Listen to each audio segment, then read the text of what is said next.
I'm Ron Kessler from Newsmax TV, and we're here with Senator Cornyn. Very glad to be with you. Thanks, Ron. Thanks for making the time. We had Eric Holder and Janet Napolitano saying that they're against the Arizona law on immigration, but yet they said they had not read the law. What does that tell you about the competency of the administration? Well, they're not doing their homework, and I would think the first thing that a person in a position of responsibility like that would care about is getting the facts right. I mean, we're all entitled to our opinions, right? But we're not entitled to our own set of facts. And here, clearly, they were engaged more in political spin than they were in actually understanding what the law said. And in fact, the words on the page refuted their characterization of what the Arizona law was all about.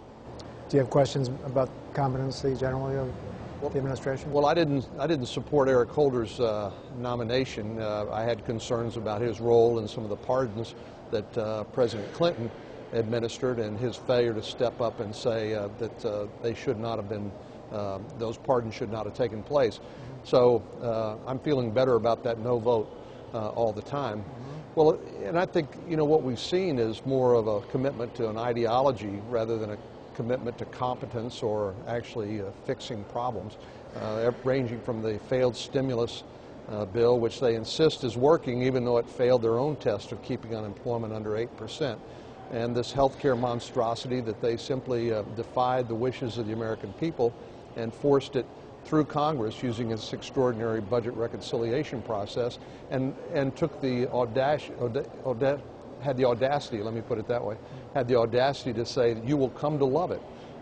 And I read now they're getting ready to spend $50 million trying to sell it because American people don't love it. The more they found out about it, the more they find out that it's just more runaway spending and reckless accumulation of debt. And last week we had the jobs report, only 41,000 private sector jobs created. Right. And apparently part of that is just the general unease within the business community about what the future holds. What do you make of that? The jobs report was sent the stock market on its heels, and I think that was a sort of an impartial judgment of what those numbers reflected. But it's part of the problem is not only does the administration not really know how to facilitate the creation of jobs in the private sector, it's pretty good at creating jobs in the government as we see. By creating more government positions, by growing the size of the government.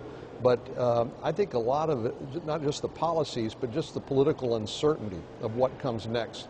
If you're a small businessman or businesswoman, you'd be, I think, crazy to create new jobs or to start a new business not really knowing what sort of financial and regulatory burdens would be imposed on you, whether it's the Environmental Protection Agency regulating greenhouse gases now because they can't pass their cap and trade bill through Congress, whether you use the FCC to regulate the internet because you can't get that passed through Congress.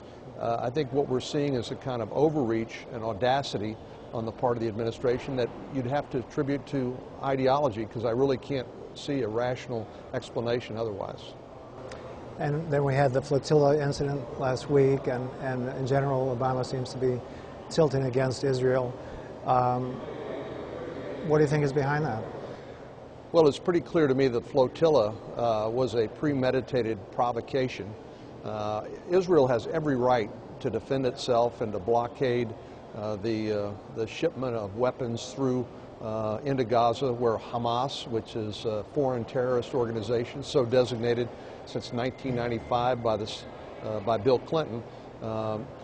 Israel has every right to examine those shipments to make sure that contraband and weapons are not smuggled into Gaza and used by Hamas to kill innocent Israelis. But you're right, the president has been, I think, very passive against our enemies, which only emboldens them. And among our friends, he has seemed to be, almost if not hostile, at least neutral, and treat our enemies in some respects better than our friends and allies. And the last question, it seems that his attitude about terrorism is exemplified by using euphemisms to describe terrorists. Man-caused disasters and violent extremists, which could be anybody. It could be Ku Klux Klan. What does that mean? Well, here again, I think you see a triumph of ideology over a rational examination of the facts, and exemplified not only by this man-caused disasters nomenclature that the Secretary of Homeland Security came up with. I think what it is sort of a willful blindness to the threat of Islamic extremism. You probably saw my friend Lamar Smith in the House of Representatives Judiciary Committee question Eric Holder about Islamic extremism, and he seemed almost defiant at acknowledging that that actually exists. And we see him persisting, and this administration persisting in really wrong-headed decisions like trying Khalid Sheikh Mohammed in civilian court in Manhattan, something that Attorney General Holder says is still on the table as a possibility, closing down Guantanamo Bay and instead wanting to subject the American people to these very dangerous folks, and also reading Miranda rights to people like the Christmas Day bomber.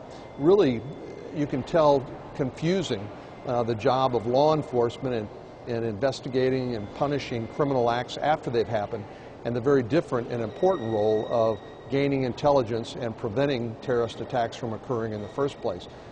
They seem to only understand about half of that equation. Thank you very much. Really appreciate this. Thanks, Ron. I'm Ron Kessler for Newsmax TV.